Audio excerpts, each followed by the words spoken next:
Bismillahirrahmanirrahim. Alhamdulillah Rabbil Alamin. Ar-Rahmanir-Rahim. Maliki Yawmiddin. Iyyaka na'budu wa iyyaka nasta'in. Ihdinas siratal mustaqim. Siratal ladzina an'amta 'alaihim ghairil maghdubi 'alaihim waladdallin. Wassalatu wassalamu ala Rasulillah wa ala alihi wa sahbihi wa man wala. Seterusnya kita bincang tentang mazhab Syiah Muhammadiyah. Muhammadiyah ini mazhab Syiah lain dengan Muhammadiyah. Tarikat, ada tarikat Muhammadiyah itu lain. Atau Muhammadiyah, satu pertubuhan dakwah di Indonesia yang membawa gerakan islah dan tajdid di Indonesia. Itu lain. Muhammadiyah ini ialah Muhammadiyah daripada cabang mazhab Syiah. Iaitulah golongan yang menunggu kelahiran semula Muhammad bin Abdullah bin Al-Hasan bin Al-Hasan bin Ali bin Abi Talib. Salah seorang daripada ahli bait yang dibunuh syahid di Madinah Munawwarah, yang kuburnya di Madinah, mendapat simpati penduduk Madinah dan banyak ulama-ulama ahli sunnah bersimpati dengannya, kerana dia dibunuh dengan zalim. Tetapi terdapat kalangan Syiah yang menggunakan namanya. Walaupun dia telah dibunuh, mereka berkata Muhammad bin Abdullah masih hidup. Dia bersembunyi di Bukit Hijr yang terletak di daerah Najd, iaitulah di tengah Arab Saudi sekarang. Di akhir zaman dia akan diperintah keluar. Itu mengikut kepercayaan kumpulan ini. Jumlah pengikutnya sudah tak banyak, segelintir saja. Kemudian mazhab Al-Hishamiyah. Golongan ini mempunyai dua puak. Yang pertama pengikut Hisham bin Al-Hakam Ar-Rafidhi. Yang kedua pengikut Hisham bin Salim Al-Jawaliqi. Dua-dua nama Hisham. Satu Hisham bin Al-Hakam, dua Hisham bin Salim. Yang pertama, Hisham bin Al-Hakam Ar-Rafidhi berpegang dengan Mujassimah, pahaman Mujassimah. Ini ajaran sesat. Salah. Iaitu ajaran atau pahaman yang menyatakan bahawa Allah itu berjisim.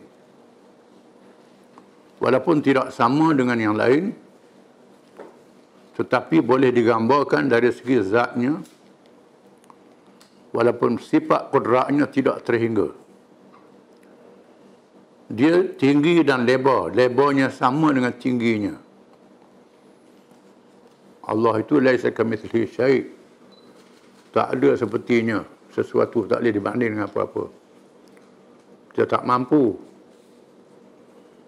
Dan tak boleh sama Allah dengan makhluk, tidak sama. Mukhalafatuhu ta'ala lil hawadis. Allah Ta'ala tak serupa dengan makhluk.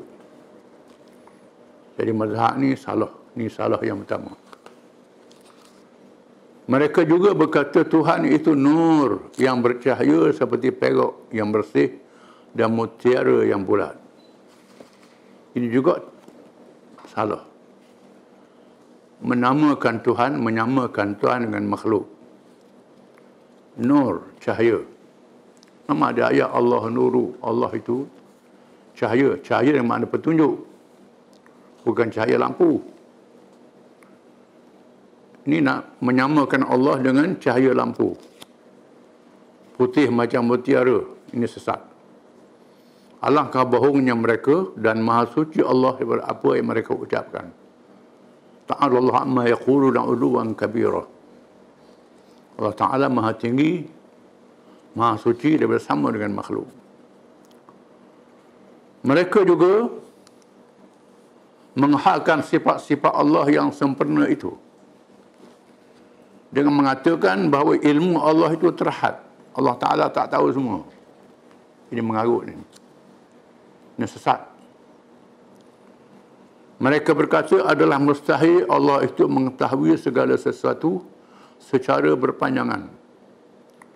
Mestilah dia mengetahui sesuatu dengan didahulukan, dia tidak mengetahui terlebih dahulu. Ini semua bohong. Allah Ta'ala tahu sebelum makhluk dijadikan. Tahulah, belum jadikan lagi apa yang akan jadi. Allah Ta'ala tahu dah. Mereka berkata Quran itu tidak khaliq dan tidak makhluk. Tidak khaliq bukan sifat yang ada pada diri Tuhan, dan tidak makhluk yang dijadikan Tuhan. Ia adalah perbuatan Allah seperti juga ilmunya. Mereka mengharukan berlakunya derhaka para nabi-nabi alaihi wassalatu wassalam. Mereka kata nabi-nabi juga buat maksiat. Ini ajaran salah. Nabi tak buat maksiat. Macam mana Nabi Adam? Makan buah dalam syurga, itu diatur oleh Allah Ta'ala dengan takdirnya untuk menghantarkan Adam ke bumi. Allah Ta'ala mengampunkan Adam. Itu tak dianggap maksiat. Dilakukan dengan leka dan lalai. Walaupun leka lalai, Allah Ta'ala mengampunkan Nabi Adam AS. Sedangkan imam-imam pula bersifat maksum. Imam lebih pada Nabi pula. Ini salah. Kerana kata mereka, Nabi itu diwahyukan. Dia dibetulkan dengan wahyu walaupun dia bertaubat. Sedangkan imam tidak diwahyukan padanya. Imam tak dapat wahyu, jadi betul tak buat salah. Ini semua ajaran mengarut. Sesat. Yang kedua, pengikut Hisham bin Salim al-Jawaliqi. Hishamiyah juga. Ini kumpulan kedua. Mereka lebih melampau lagi dengan membawa pegangan mujassimah dan musyabbihah. Lebih teruk dari yang pertama. Sehingga mereka berpegang dengan pahaman yang menyatakan bahawa Allah itu berupa manusia.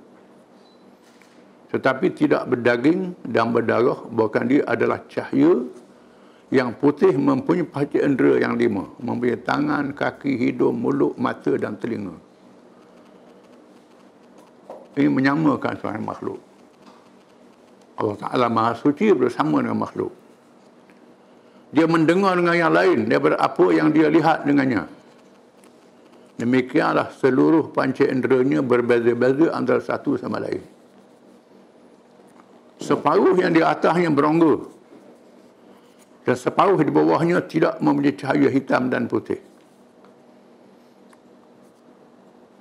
Disamakan Tuhan dengan makhluk. Iradahnya ialah harakah, gerak. Sifat ini bukannya Allah dan bukan lain daripadanya. Pening.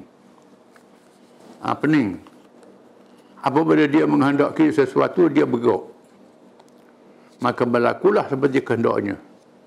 Ta'adallahu amma yaquluna 'uluwan kabira. Maha suci Allah daripada apa yang mereka ucapkan itu. Ini semua ialah ajaran mengarut, ajaran salah yang mesti ditolak. Az-Zirariyah. Ini satu mazhab lagi.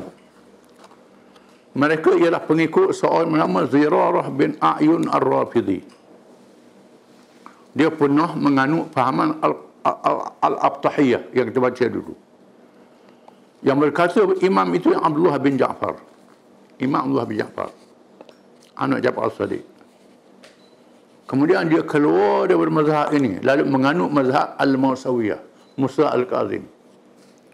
Musa Kazim ini betul Syiah yang termasuk dalam ahli Islam, ulama besar yang diakui oleh ulama-ulama Ahlussunnah.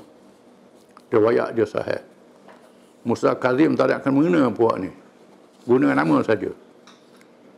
Syiah juga Tapi Syiah yang mujtahid dalam hukum fiqh. Yang berbeza dengan kita dalam hukum fiqh saja. Ini zaman Harun al-Rashid. Dan dikatakan mati diracun. Seterusnya dia mereka ajarannya sendiri. Yang Zirarah ni buat ajaran dia sendiri. Di antaranya dia berkata bahawa Allah itu pada mulanya tidak hidup. Tidak berkuasa, tidak mendengar, tidak melihat dan tidak mengetahui dan tidak bergerak. Kemudian dia mencipta untuk dirinya sendiri akan sifat-sifat qudrah, iradah, ilmu, hayat, sama' dan basar. Tuhan buat sifat dia sendiri. Sedangkan sifat Allah Ta'ala itu qadim. Tidak ada mula bagi adanya. Tak ada awal, tak ada akhir Allah ini. Tak sama dengan makhluk. Apa yang ucap itu adalah, diucap oleh mereka ini adalah salah.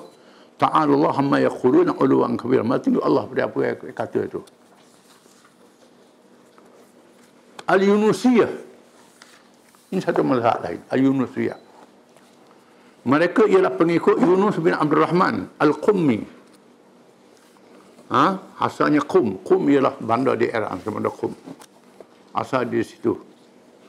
Yunus bin Al-Qummi, pada mulanya dia menganut mazhab Imamiyah Qata'iyah yang memutuskan bahawa Imam Ja'far sudah mati. Ja'far sudah mati. Memang betul lah Ja'far mati. Kemudian dia membawa pahamannya sendiri.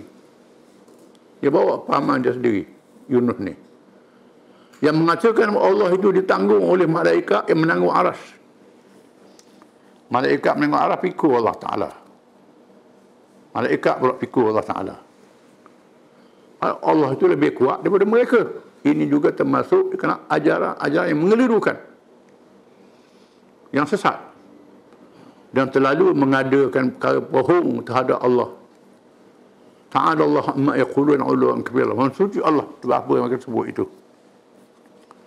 Dan mudah-mudahan Allah Ta'ala jauhkan dari ajaran-ajaran yang menyeleweng ini. Kemudian Asy-Syaitaniyah. Nama Syaitaniyah, nama apa syaitan. Mereka pengikut seorang nama Abu Ja'far bin An-Nu'man Al-Ahwal Ar-Rafidhi, yang digelar dengan nama Syaitan At-Taq. Ini khilaf. Ada orang mengatakan, orang menisbahkan ajaran pada dia. Dia tak kena mana. Setengah ulama mengatakan Abu Ja'far An-Nu'man Al-Ahwal ini tidak berfaham ini. Tetapi ada orang kata dia faham ini. Wallahu alam. Dialah di antara orang yang bertanggungjawab membawa suatu pahaman dalam mazhab Syiah. Imam itu kepada orang-orang yang dinaskan secara tertentu. Lalu mereka berkata bahawa yang dinaskan itu adalah Zaid. Dia mengarang sebuah kitab berkenaan imamah, kepimpinan. Di dalamnya dia menafikan firman Allah Ta'ala. Saniya sunaini idhuma fil ghar, surah At-Taubah ayat 40. Artinya salah seorang dari dua orang, daripada dua orang ketika keduanya berada dalam gua. Pada masa Nabi SAW berhijrah daripada Mekah ke Madinah, Nabi bersembunyi dalam gua. Iaitu Rasulullah SAW bersama Abu Bakar dalam gua Sur. Sepakat ulama mengatakan kisah ini. Termasuklah mazhab Syiah. Mazhab Syiah, Imamiyah, Zaidiyah dan lain-lain. Kalau kita buka kitab-kitab terjemahan Quran dalam bahasa Parsi yang tersebar di era ini pun, kita buka, bila sampai ayat ini diterjemah, bahawa yang sama dengan Nabi dan gue adalah Abu Bakar. Abu Bakar Siddiq radhiyallahu an, dia iktiraf, Sayyidina Abu Bakar inilah sahabat yang mengingini Nabi. Tetapi puak-puak Syaitaniyah ni menafikan. Bukan Abu Bakar bin Harisah kata dia, ini tak betul. Dia sependapat Hisham bin Salim Al-Jawaliqi yang berpegang ajaran Mujassimah, Tuhan berjisim. Dan sependapat pula dengan Hisham bin Al-Hakam yang menyatakan Allah Ta'ala itu mengetahui dengan sendirinya. Tetapi mengetahui dalam perkara ditakdirkan olehnya dan dikehendakinya sahaja. Tetapi sebelum ditakdirkan, dia tidak mengetahuinya. Belum pada jadi Tuhan tak tahu apa. Sedangkan dalam ilmu akidah, ilmu ta'alluq saluhi qadim. Saluhi qadim ni Allah Ta'ala sudah tahu sejak awal sebelum makhluk dijadikan. Tapi mereka Tuhan tak tahu belum dijadikan. Ta'ala Allah ma yaqulun ulun, maha suci Allah daripada apa yang mereka ucapkan itu. Demikianlah sebahagian daripada beberapa ajaran yang lahir dalam mazhab Syiah. Banyak mazhabnya, ada lagi. Di samping terdapat lagi di dalamnya beberapa perkara-perkara lain yang juga mempunyai pengikut-pengikutnya yang disebut secara tafsir. Di dalam kitab-kitab yang membincangkan perkara ini secara khusus. Di antaranya kitab Maqalatul Islamiyin karangan Imam Abul Hasan Al-Asy'ari rahimahullah. Kalau buka kitab Maqalat Islamiyin, kita akan bertemu dengan mazhab-mazhab yang banyak. Maqalatul Islamiyin nama kitab. Abul Hasan Al-Asy'ari banyak kitab-kitab dia. Antaranya ada kitab yang mensyarahkan mazhab-mazhab Syiah, Khawarij dan lain-lain. Kalau rojok bertemu lagi banyak kita nak tulis, panjang ceritanya. Apa disebut ni ringkasan saja. InsyaAllah kita akan mengkaji pula berkenaan mazhab Khawarij. Lepas ni bahagian berikut ialah mazhab Khawarij yang mencipta kumpulan manusia yang menjadi masalah dan membawa penyelewengan dalam kalangan penganut Islam. Wallahu a'lam.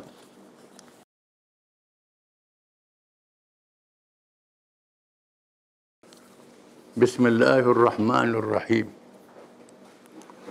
Peperangan Mu'tah dan operasi ketenteraan.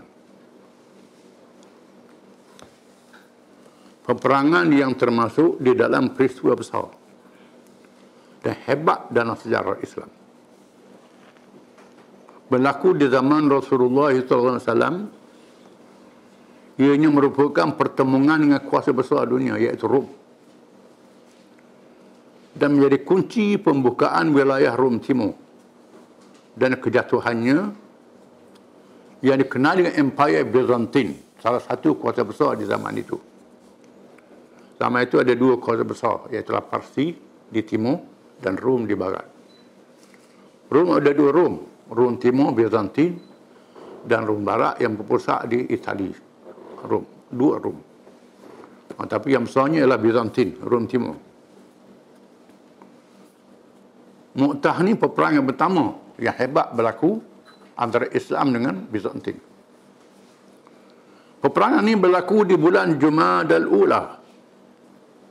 Orang Melayu kata Jamadil Awal, Arab kata Jumadal Ula. Tahun ke-8 Hijrah. Bersamaan bulan Ogos atau September tahun 629 Masihi. Dinamakan Mu'tah, mengambil sempena tempat berlakunya perang ini, iaitu di Jordan. Mu'tah merupakan sebahagian daripada Syam, negeri Syam. Negeri Syam itu ialah Jordan, Palestin, Syria, Lebanon. Sekarang ini dibahagi mengikut perjanjian Sykes-Picot. Sekarang terletak di kawasan Urdun atau dikenali dengan Jordan. Dalam bahasa Arab, Urdun. Orang putih sebut Jordan. Kita pun sebut Jordan. Tak silapnya Jordan dalam bahasa Jerman, Yahudi. Tak pasal-pasal nama negeri Yahudi. Tak dia sedari ditipu oleh Yahudi. Peristiwa bermula daripada pembunuhan yang dilakukan terhadap utusan Rasulullah SAW yang bernama Al-Haris bin Umair Al-Azdi, yang membawa surat Rasulullah SAW kepada pemerintah Busra yang menjadi wakil kerajaan Rom Timur. Rasulullah hantar surat ke raja-raja. Atau surat dari raja-raja, Raja Rom, Raja Parsi, Raja Mesir, Raja Habasyah, Raja Maskat dan Uman, dan raja-raja yang lain. Antaranya Raja Busra. Tiba-tiba dia bunuh utusan Rasulullah. Utusan ini telah diikat, kemudian dipancung. Diikat, dipancung lehernya. Di mana tindakan ini merupakan kesalahan besar mengikut adab masyarakat Arab yang mewajibkan perlindungan kepada utusan, bahkan menjadi amalan antarabangsa. Amalan antarabangsa sehingga hari ini, utusan mana-mana negara tak boleh dikacau. Menjadi undang-undang dunia sehingga hari ini, sejak zaman dulu. Adabnya, kalau ada utusan, walaupun negara musuh, utusan dia tak boleh dibunuh. Ini adab.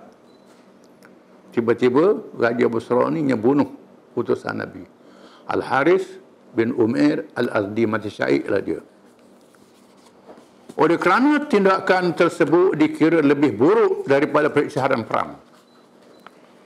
Lebih pada isytihar perang lagi.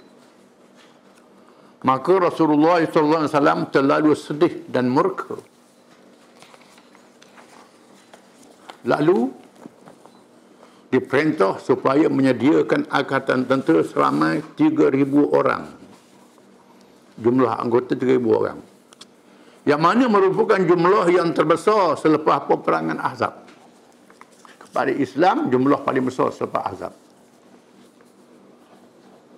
Rasulullah SAW melantik Zaid bin Harithah radhiyallahu anak angkat kesayangannya menjadi panglima, dengan berpesan sekiranya Zaid gugur syahid diganti oleh Ja'far bin Abi Talib radhiyallahu anhu, sepupunya. Sekiranya Ja'far gugur syahid diganti pula Abdullah bin Rawah radhiyallahu anhu. Ini 3 orang panglima tentera. Yang pertama Zaid bin Harithah, anak angkat seorang sendiri. Kalau Zaid gugur, ganti Ja'far bin Talib, sepupu Rasulullah SAW. Kalau Ja'far mati, ganti Abdullah bin Rawah al-Ansari yang asal dari Madinah. Diserahkan kepada mereka bendera berwarna putih.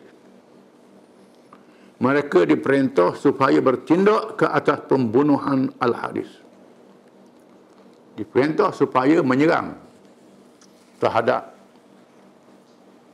raja dan rakyat yang membunuh utusan Nabi Al-Haris radhiyallahu anhu. Terlebih dahulu mereka, musuh perlu diajak menganut Islam. Kalau tidak, dia serang dan memohon pertolongan Allah.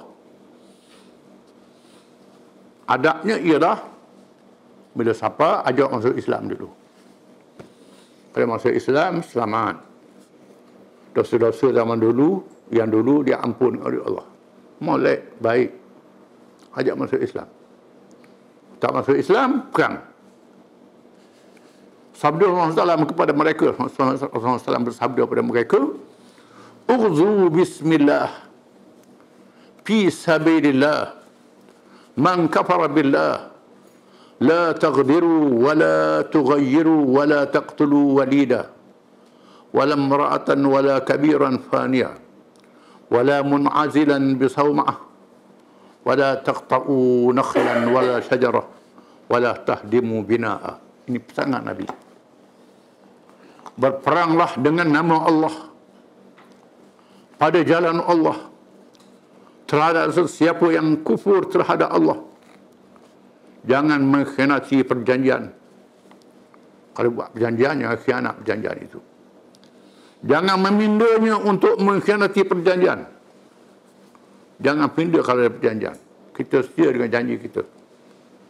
Jangan membunuh kanak-kanak, kaum wanita, orang perempuan, orang tua dan orang yang mengasingkan diri di gereja, padri-padri tak boleh dibunuh. Yang kacau gereja dia, yang kacau. Jangan menebang pokok tamar dan membinasakan tanaman, dan jangan merobohkan bangunan. Ini adab perang dalam Islam. Hadis ini adalah adab perang dalam Islam. Termasuk dalam ilmu fiqh. Semayang ada fiqh, wudu, mandi ada fiqh, puasa ada fiqh, haji ada fiqh, harta ada fiqh, berniaga ada fiqh, perang pun ada fiqh. Ilmu Islam berkait dengan fiqh supaya memahami cara amalan dilakukan. Pesanan yang merupakan hukum di dalam peperangan supaya tidak bertindak zalim sehingga mereka yang tidak terlibat dengan peperangan dan harta benda mereka menjadi mangsa. Jangan orang terlibat dengan perang jadi mangsa. Perintah ini merupakan pelaksanaan perintah Allah di dalam Quran. Ini ayat Quran. Menafsirkan ayat Quran. وَقَاتِلُوا فِي سَبِيلِ اللَّهِ الَّذِينَ يُقَاتِلُونَكُمْ وَلَا تَعْتَدُوا إِنَّ اللَّهَ لَا يُحِبُّ الْمُعْتَدِينَ.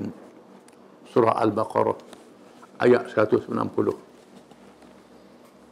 Artinya, dan berperanglah kamu pada jalan Allah akan orang-orang yang memerangi kamu, dan janganlah kamu melampaui batas. Sesungguhnya Allah tidak mengasihi orang-orang yang melampaui batas. Ingat, perang-peranglah tapi jangan melampau. Hari ini banyak orang suka jihad tak tahu kahla. Jihad tak tahu kahla ni macamlah juga semayang tak tahu kahla. Tak ada pasal-pasal. Tak kena cara semayang, semayang tak sah.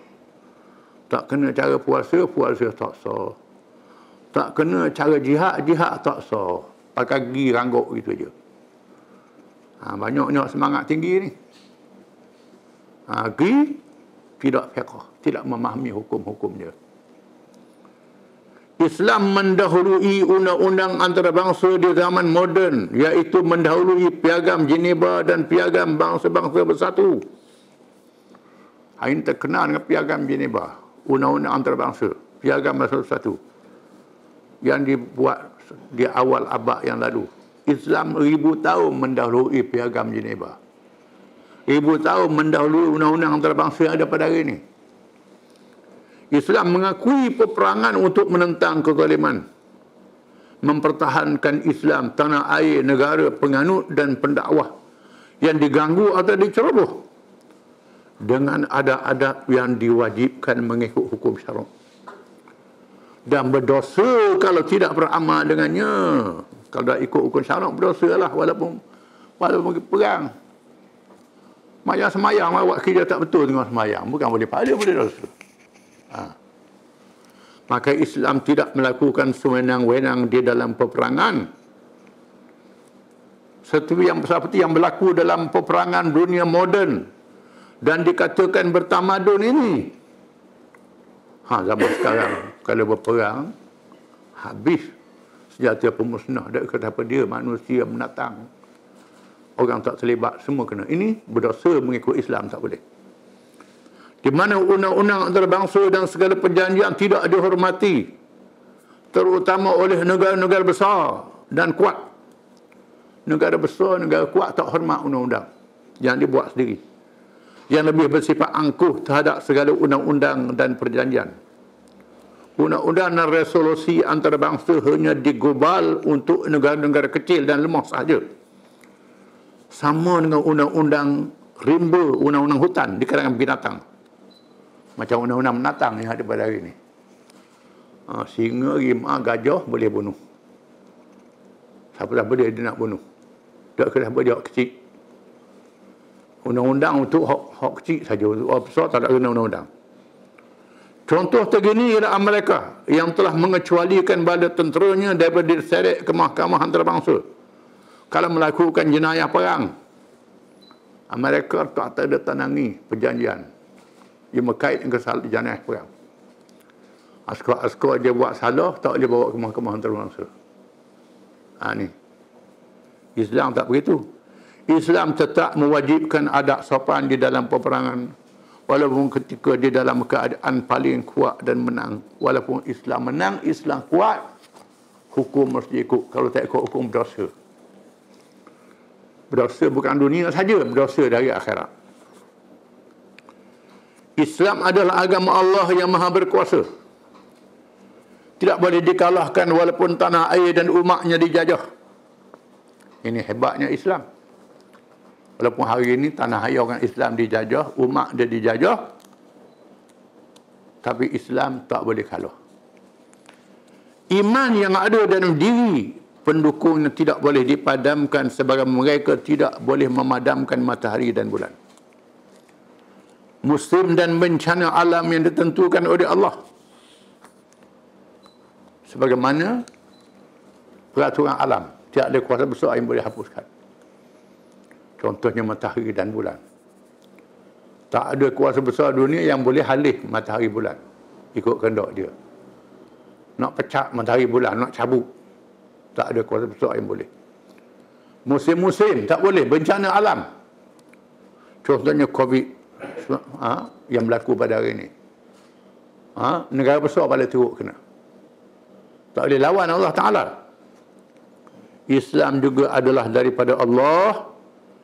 Maka kebangkitan Islam yang maksa jihad secara bersenjata wajib mematuhi perintah Allah dan Rasulnya SAW yang mengharamkan perbuatan melampau. Oleh kerana itu, kita orang Islam mesti ikut hukum kita, syariat kita. Berperang sekalipun jangan melampau. Walaupun orang ceroboh negeri kita, jangan melampau. Orang buat zalim pada kita, jangan melampau. Disebut dalam Quran. Wala jilmannakum san'anu qaumin alla ta'dilu i'dilu aqrabut taqwa. Jangan dengan sebab kamu bermusuh dengan suatu kaum, kamu tak berlaku adil. Berlaku adil lah. Walaupun terhadap musuh. Adil lebih hampir pada takwa. Setelah pada tentera Islam itu diucapkan selamat jalan, pada tentera Nabi bentuk tadi, dipukul oleh Zaid, Ja'far dan Rawahah, diucapkan selamat jalan. Mereka bergerak menuju ke arah utara yang menjadi sasaran serangan yang diarahkan. Apabila mereka sampai di Ma'an yang termasuk dalam wilayah Syam yang terletak di utara Hijaz, tiba-tiba mereka mendapat maklumat bahawa tentera Rom berjumlah 100,000 sedang berada di Ma'an. Dia 100,000 tentera dalam kalangan kabilah Lakham, Juzam, Balqin, Bahra, Bali. Jadi 200,000 tentera musuh. Maka jumlah musuh menjadi seramai 200,000. Ini menjadi masalah besar dan sangat berbahaya. Bagaimana tentera yang jumlah hanya 3,000? Tentera Islam 3,000 saja. Musuh 200,000. Bagaimana? Menghadapi tentera yang berlipat kali ganda. Kedudukan yang sangat tidak seimbang mengikut perhitungan jumlah. Berapa kali ganda? 3,000 lawan 200,000. Seorang lawan 100 orang. Tok dekor mana boleh lawan ni? Seorang lawan 100 orang. Musyawarah penglima. Tentera Islam tidak pernah menghadapi musuh yang begitu besar jumlahnya. Mereka terserempak dengan bahaya yang sangat besar di tempat yang jauh daripada Rasul tersayang dan pimpinannya. Berhari perjalanan, 1,000 batu jauh, wireless tak ada, telefon tak ada, apa tak ada. Macam mana? Mereka berada di Ma'an selama 2 malam untuk bermesyuarah. Ada yang berpendapat soal menghantar utusan kepada Rasulullah SAW untuk memaklumkan keadaan. Maka setelah kepadanya sama ada menghantar bantuan atau tidak. Satu pendapat mengatakan kita berhenti sekejap atau utusan kepada Nabi. Maklumkan musuh ramai sangat, 200,000. Ikut Rasulullah, nak suruh lawan, kita lawan. Nak suruh tunggu bantuan, bantuan. Balik dulu. Namun mereka tetap patuh dan taat. Walaupun mara menghadapi musuh yang berjumlah lautan bala tentera, lautan musuh. Tak apa, kita tunggu arahan Rasulullah SAW. Adapun Abdullah bin Rawahah radhiyallahu an menentang cadangan itu. Orang Rawahah tak setuju. Penglima yang ketiga tak setuju. Dengan menegaskan, wahai saudara-saudara sekalian. Kata Abdullah, dia berucap, dia ni penyair. Penyair, sastrawan, ucapan dia awak dah. Wahai saudara-saudara sekalian, demi Allah, kamu sudah menunjukkan tidak ingin lagi kepada tujuan kita datang ke sini. Semangat. Memohon untuk mati syahid. Kita tidak berperang menghadapi musuh dengan jumlah bilangan tentera dan kekuatan senjata mereka. Tetapi kita berperang untuk menegakkan agama yang menjadi kemuliaan yang dikurniakan oleh Allah kepada kita. Teruskan perjuangan menghadapi musuh di hadapan salah satu dari dua yang terbaik. Sama ada menang dengan mengalahkan musuh atau mati syahid, kata dia. Ucapan dia. Ucapan berkobar-kobar Allah bin Rawaha membangkitkan semangat berperang bagi menghadapi lautan musuh. Mereka terus bergerak ke daerah Balqa. Akhirnya ucapan mempengaruhi tentera Islam, kita lawan. Walaupun jumlah kita 3,000 saja. Mereka bergerak ke daerah Balqa di mana musuh sedang berada di situ. Di kampung bernama Masyarif. Tentera telah berhimpun di Mu'tah. Mereka menyusun pasukan dan strategi. Qutbah bin Qatadah Al-Ghazari mengetuai pasukan sayap kanan. Dan Ubadah bin Malik Al-Ansari mengetuai pasukan sayap kiri. Macam tim bola. Disusun pada pasukan. Ada pasukan sayap kanan, sayap kiri, tengah dan pasukan berikutnya, belakang. Disusun tentera. Pertempuran Mu'tah. Perang. Apabila kedua pihak bertemu, maka berlaku pertempuran yang sengit. 3,000 tentera yang penuh iman dan berlomba-lomba untuk syahid dengan tentera yang berkali ganda jumlah dan kelengapan perangnya. Peperangan yang menakjubkan seluruh dunia. Tetapi tiupan iman di dalam hati tidak dapat dikalahkan oleh kekuatan tentera yang berlipat kali ganda. Jumlah 3,000. Rum 200,000 tak boleh mengalahkan. Zaid bin Harithah radhiyallahu anhu memegang bendera dan mengepalai serangan dengan keberanian yang luar biasa. Terus mara menentang musuh yang besar itu. Sehingga akhirnya gugur syahid. Zaid mati dulu. Gugur syahid. Pengelima yang pertama. Bendera diambil oleh Ja'far radhiyallahu anhu. Ja'far ambil alih. Yang seterusnya memimpin serangan dengan gagah berani. Tangan kanan yang memegang bendera putus dipancung musuh. Putus tangan kanan. Dipancung musuh. Tangan kiri mengambil alih bendera yang didulang. Pegang lagi pula. Tak undur. Tangan kiri pula dipancung musuh. Putus tangan kiri. Kedua-dua tunggul tangan yang berbaki merangkul bendera agar tidak jatuh. Pakai dengan tunggul tangan. Tak ada tangan dah. Akhirnya jasad boleh dipancung musuh. Jasad dipancung. Maka Ja'far gugur syahid. Dengan mendapat kurnia 2 sayap dalam syurga. Nabi sebut ni. 2 sayap dalam syurga.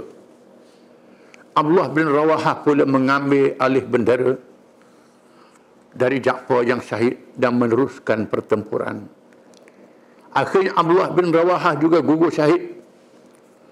Maka kesemua 3 penglima yang ditentukan oleh Rasulullah SAW gugur syahid. 3 penglima gugur. Siapa dia nak kaki? Kemunculan pedang Allah. Di saat-saat yang sangat mencemas dan menggerunkan itu, seorang tentera Islam dari kabilah Bani Ajlan bernama Thabit bin Arqam mengambil bendera, menyelamatkan dari jatuh ke bumi. Tak jatuh bendera. Abdullah bin Ajlan ambil bendera, angkat sambil berteriak, wahai tentera Islam, pilihlah siapa yang menjadi ketua dalam kalangan kamu. Mesyuarat lagi tengah perang. Pilih siapa jadi ketua ni, ambil bendera ni. Mereka menjawab, awaklah yang menjadi ketua kami. Orang suruh dia ambil bendera. Dia menjawab, tidak, saya bukanlah orang yang layak, kata dia.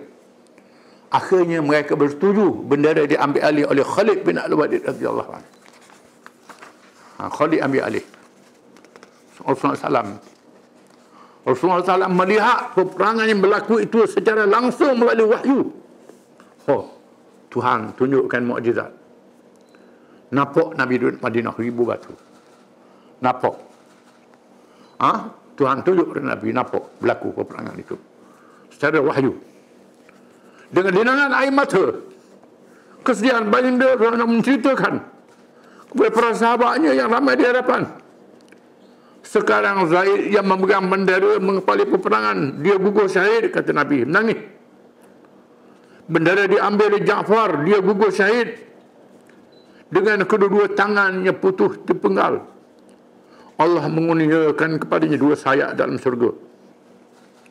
Boleh 2 sayap dalam syurga. Bendera diambil pula oleh Abdullah bin Rawahah. Ambil bendera. Dia juga gugur syahid.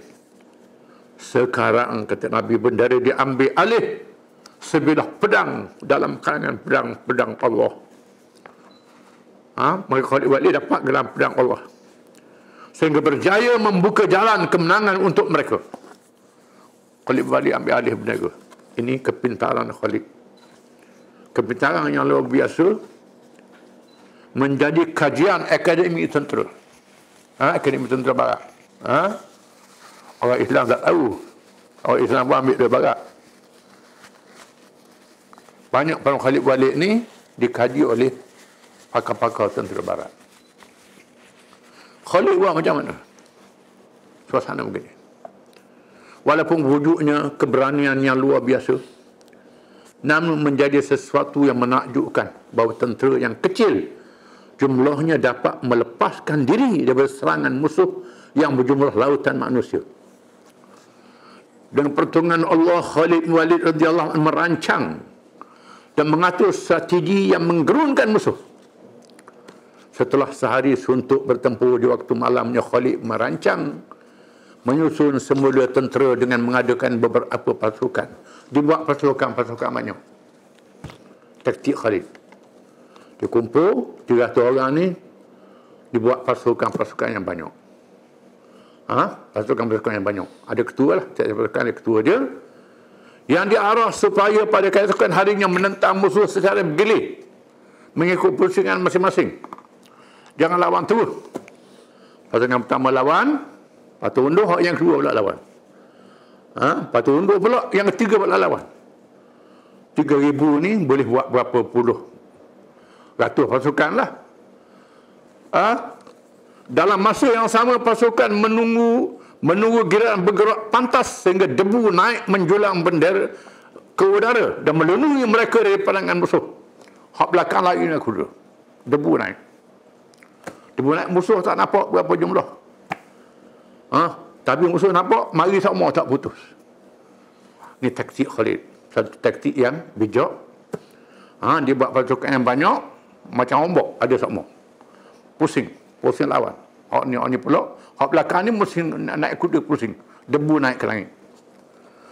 Dan musuh tidak menjadi kecilnya jumlah tentera, tetapi sebaliknya mereka menyangka tibanya bantuan. Musuh ingat bantuan sudah tiba, yang memungkinkan serangan yang bertali arus. Gerakan berundur untuk menyelamatkan tentera yang kecil itu tidak diburu oleh tentera Rom yang besar jumlahnya. Mengundur tentera dalam keadaan tentera Rom tak kejar. Strategi yang diambil menyebabkan tentera musuh berundur dan tentera Islam pulang ke Madinah dengan selamat. Tentera Rom berundur kerana melihat orang Islam ni berani. Lepas tu ada semua. Lepas satu. Hak belakang ni berlari yang kuda. Kuda ni, bila lari, naiklah debu. Naik debu. Dia tak nampak banyak-banyak belakang. Yang dia nampaknya, bertali arus datang tentera ni. Sudah tentulah mari bantuan ni. Kalau hak depan ni berani macam ni, tak tahulah. Man kerum berundur. Jumlah tentera yang gugur syahid hanya 12 orang saja. 12 orang dia syahid. 3 penghormatan ada kubur di Mu'tah sampai sekarang.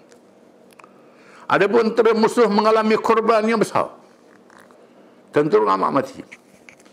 Keberanian dan kepintaran perkasaan tentera Islam yang lahir berkeimanan yang kuat merupakan kekuatan rohani yang tidak mampu dikalahkan oleh seluruh kekuatan ketenteraan yang ada di bumi ini.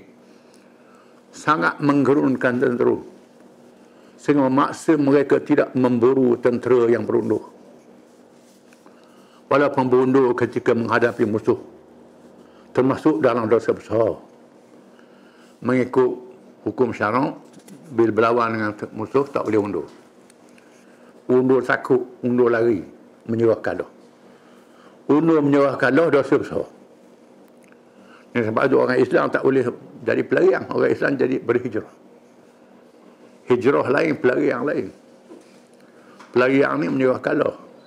Hijrah tak menyerah kalah. Ini beza. Hijrah lain, pelarian lain. Kena faham. Tetapi pengurusan yang bersifat strategi dan merancang semula perjuangan dan kemarahan, bukannya menyerah kalah, dikecualikan oleh Allah, berundur. Bahkan dikira langkah terbaik bagi mengalahkan musuh. Dosa besar ialah berundur kerana melarikan diri dan memberi kemenangan pada musuh, menandakan kelemahan iman dan tidak meyakini janji Allah. Undur lari ini tak percaya pada pertolongan Allah. Allah berfirman, ya ayyuhalladzina amanu idza laqitumul ladzina kafaru zahfan fala tuwalluhumul adbar wa man yuwallihim yawma in duburahu illa mutaharrifan liqitalin aw mutahayyizan ila fi'ah faqad ba'a bighadabin min Allah wa ma'wahu jahannam wa bi'sal masir. Surah Al-Anfal ayat 15 hingga 16. Ayat 15 hingga 16 surah Al-Anfal. Maknanya, wahai orang-orang yang beriman, apabila kamu bertemu dengan orang-orang yang kafir yang sedang mara menyerang, maka janganlah kamu berundur dari menentang mereka. Dan sesiapa yang berundur menentang mereka pada ketika itu, kecuali bergerak ke arah lain untuk tipu maslahat peperangan, tak apa. Atau hendak bergabung dengan pasukan yang lain, tak apa. Sesungguhnya orang yang berundur tanpa sebab yang diizinkan itu tetaplah mendapat kemurkaan Allah, tempatnya neraka jahanam. Ialah seburuk-buruk tempat kembali. Kalau undur kerana lari, undur kerana nak selamatkan diri, bukan nak selamatkan agama, nak selamatkan diri, dosa besar.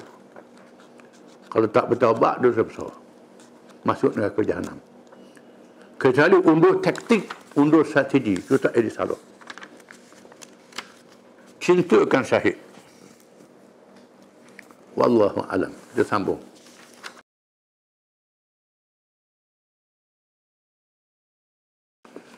A'udzu billahi minasy syaithanir rajim.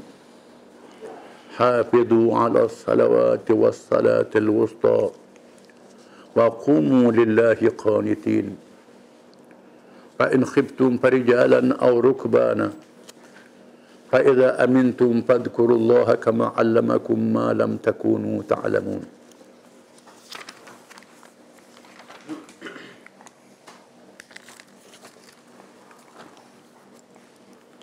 Peliharalah kamu, kerjakanlah dengan tetap dan sempurna pada waktunya segala sembahyang fardu, khususnya sembahyang wusta, yakni sembahyang asar.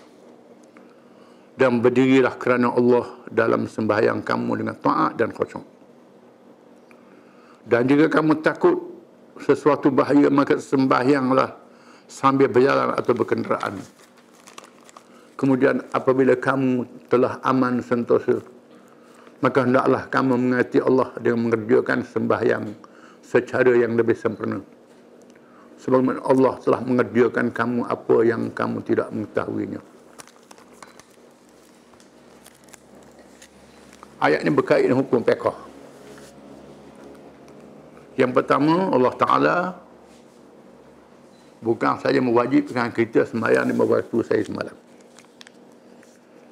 Dalam masa yang sama, sembahyang hendaklah dalam waktunya yang ditetapkan. Zuhur, Asar, Maghrib, Isyak dan Subuh ada waktu masing-masing.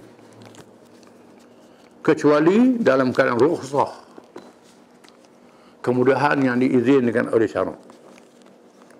Dan Islam ada dua, rukhsah dan azimah. Azimah dan rukhsah. Azimah ialah menghadapi kesukaran. Yang kedua, kemudahan yang Tuhan beri. Itu rukhsah. Rukhsah kemudahan. Antaranya orang musafir boleh jamak semayang. Jamak takdim dan jamak takhir.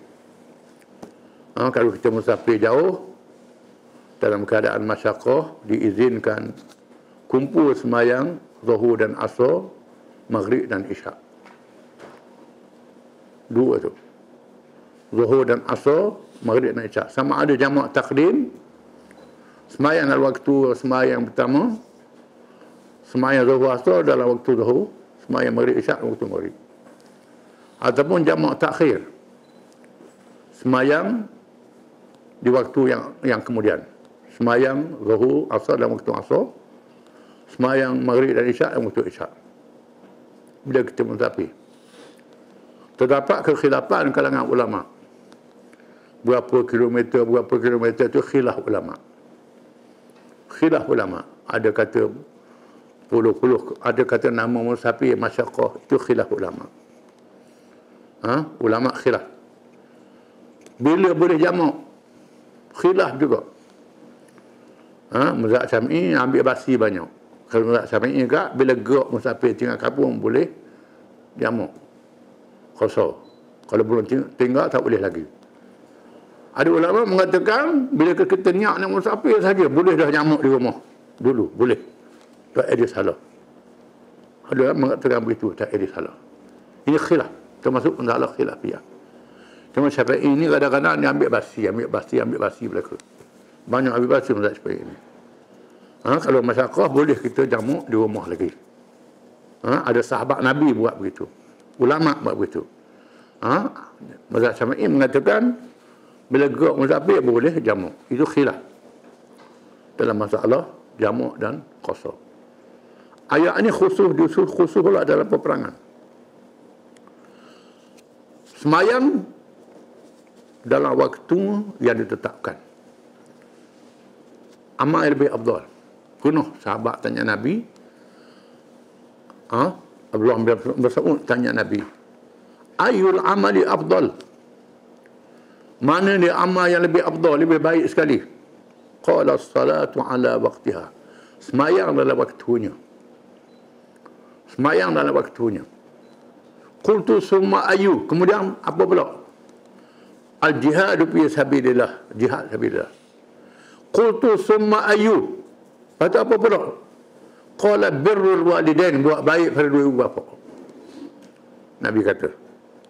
Kalau aku dah tanya dia, kalau aku tanya lagi, Nabi sebut lagi sesuatu kata. Tapi aku tanya sekat tu je. Kan dalam hadis yang lain, as-salatu fi awwali waqtiha. Semayang pada awal waktunya dalam hadis yang lain. Di sini ada khilaf. Kita Syafi'i lebih afdal semayang pada awal waktunya. Hanafi pula semayang kediang, kerana boleh pahala tunggu waktu. Itu pula khilaf. Sebab tu dia pergi ke India, ke Pakistan, semayang jemaah lewat pasal apalah lewat ni. Pukul 3 baru semayang jemaah. Kalau pergi India, Pakistan, negeri mazhab Hanafi, dia lambat-lambatkan semayang jemaah. Kita pergi awal. Puas menunggu. Dia mazhab Hanafi. Kepada dia dapat dua pahala. Pahala semayang, pahala tunggu nak semayang. Dia itu khilaf itu je. Khilaf. Kemudian wassalatul wusta, dan semayang pertengahan. Khilaf ulama. Kebanyakan ulama kata solat wusta ni ialah semayang asar. Pada kita Jawi kata semayang asar. Ada ulama kata semayang asar. Setengah ulama pula kata semayang subuh. Semayang paling afdal semayang subuh. Ulama kata begitu. Berdalilkan wa qumu lillahi qanitin, berilah kamu kepada Allah dalam keadaan kamu patuh. Ulama kata qanitin ni qunut. Ini qunut. Dan semayang subuh ada qunut. Ada ulama kata begitu, semayang subuh lebih afdal. Ada ulama kata tak, semayang zuhur lebih afdal. Wusta ni semayang zuhur, khilaf. Ada kata semayang asar, ada kata semayang zuhur, dan ada kata semayang semayang subuh. Itu khilaf ulama dalam masalah as-salatul wusta.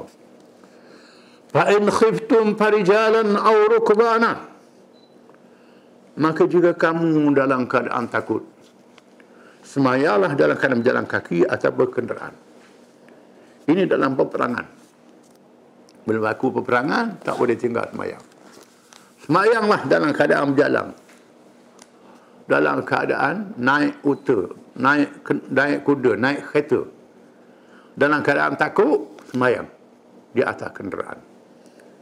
Takut ni boleh jadi peperangan, boleh jadi perjalanan. Takut juga.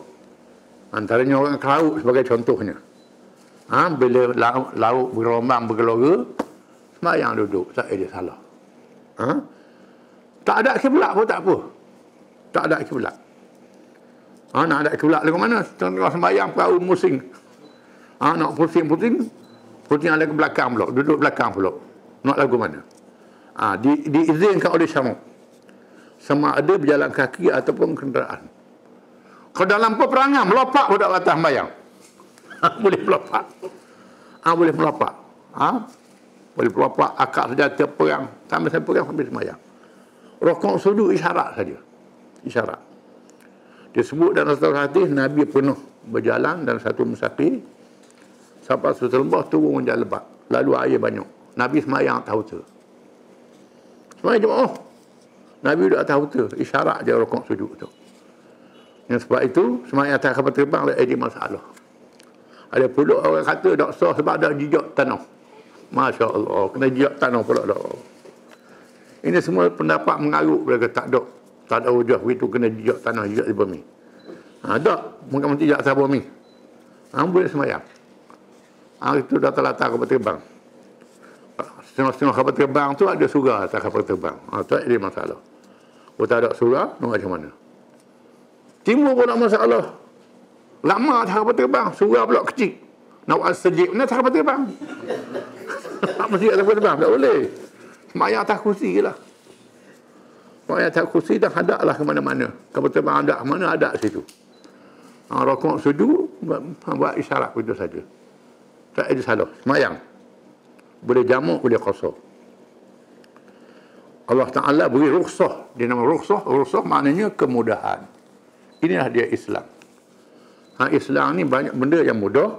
Iza daqqa tas'a wa iza daqqa tas'a daqqa. Ulama' kata. Bila sempit, Tuhan luaskan. Bila luas, dia sempitkan balik. Jangan jadi melampau pula. Tak boleh. Fa'idha amintum. Bila kamu dalam keadaan aman. Fadhkurullaha kama 'allamakum ma lam takunu ta'lamun. Maka ingatlah kamu akan Allah. Berzikir, semayang, doa dan lain-lain. Sebenarnya Allah ajar pada kamu. Yang kamu dahulunya kamu tak tahu apa. Bila kamu jadi orang Islam, banyak benda yang kamu tahu. Jadi ayat ni pendek memberi makna yang sangat besar. Dan kita akan bertemu pula dalam surah surah An-Nisa. Surah An-Nisa akan diterang pula cara semayang dalam peperangan dengan cara yang khusus. Semayang jemaah, semayang jamak, satu pasukan ikut imam, punya separuh. Kalau semayang 4 rakaat, kemudian niat mufarakah tu imam bangun, hak ni tinggal beri salam cepat, mari hak pasukan yang kedua pula sambung pula. Macam-macam cara, banyak cara yang disebut dalam kitab-kitab fiqh. Wallahu a'lam.